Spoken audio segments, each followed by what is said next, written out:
صلوا عليه وسلموا تسليما اللهم صل على سيدنا مولانا محمد وعلى آل سيدنا مولانا محمد وبارك وسلم الصلاة والسلام عليك يا سيدي يا رسول الله وعلى آله وصحبه يا سيدي يا حبيب الله حضور قبلِ عالم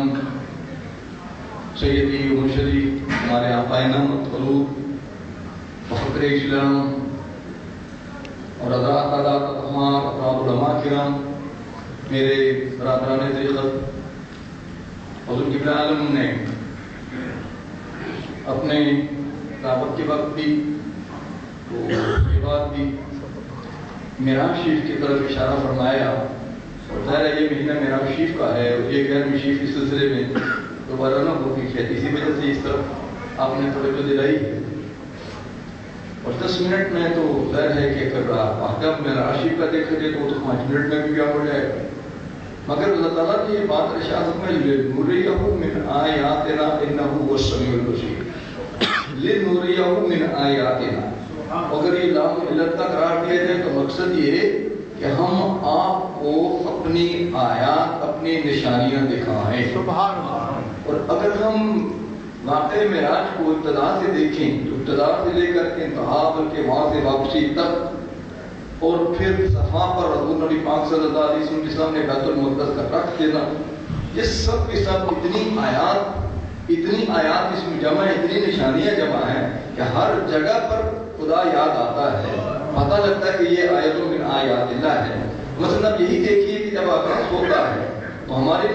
معراج شریف کو متعدد احادیث سے آپ روایات کلیکٹ کر کے جب ایک اس کو واقعے کی شکل دیتے ہیں جسے کو بخاری شریف نہیں رہ جاتی ہے مسلم شریف نہیں رہ جاتی ترمذی شریف پر ساری احادیث کو ایک جگہ پر آپ جمع کرتے ہیں تو اس پورے کے پورے واقعے کی نوعیت اس طرح سے بنتی ہے کہ رسول اللہ صلی اللہ علیہ وسلم میں حاضری کے گھر میں آرام فرمائے تو پہلی نشانی پہلی آیت عجیب و غریب لگتی ہے ہمیں کہ جس وقت ہم دیکھتے ہیں کہ حضور نبی پاک صلی اللہ علیہ وسلم آرام فرمائے تو حضرت جبریل امین اپنا رخسار حضور کے تلوے کے ساتھ لگا کر جگاتے ہیں حضور نے جو پہلی چیز محسوس فرمائی سوتے میں اپنے پاؤں پر ٹھنڈک محسوس کی وہ حضرت جبریل امین کا رخسار تھا میں زیادہ مطالعہ تو نہیں ہے لیکن جتنا مطالعہ ہے میں کبھی نہیں میں نے پوری اس میں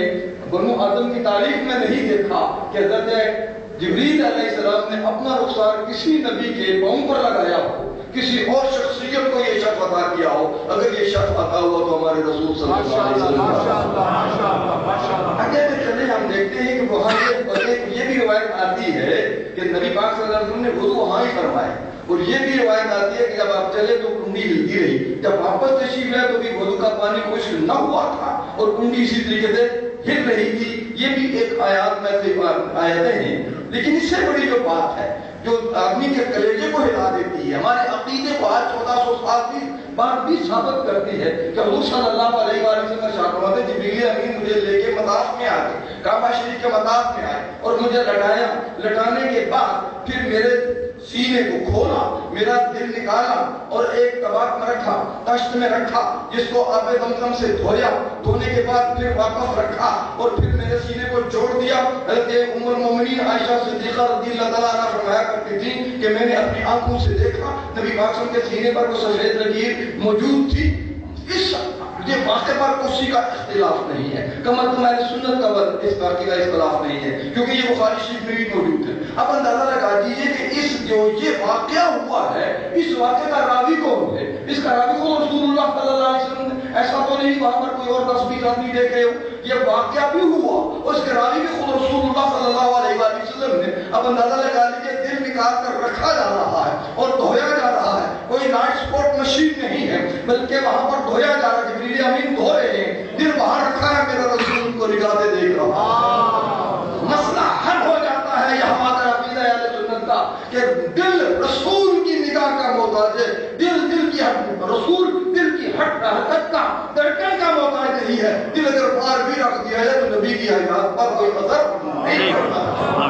اگر ہم اس سے آگے چلتے ہیں یہ بھی اللہ تعالیٰ کی نشانیوں میں سے ایک ایسی نشانی ہے جو قیامت تک رہے گی اور دنیا میں کوئی ایسا ریکارڈ نہیں ہے پورے بنو آدم نے کہ کسی انسان کا دل اس کے سینے سے نکال کر اللہ کا رکھ دیا جائے اور وہ بندہ پھر بھی ہم اسے دیکھتا رہے صرف دیکھتا ہی رہے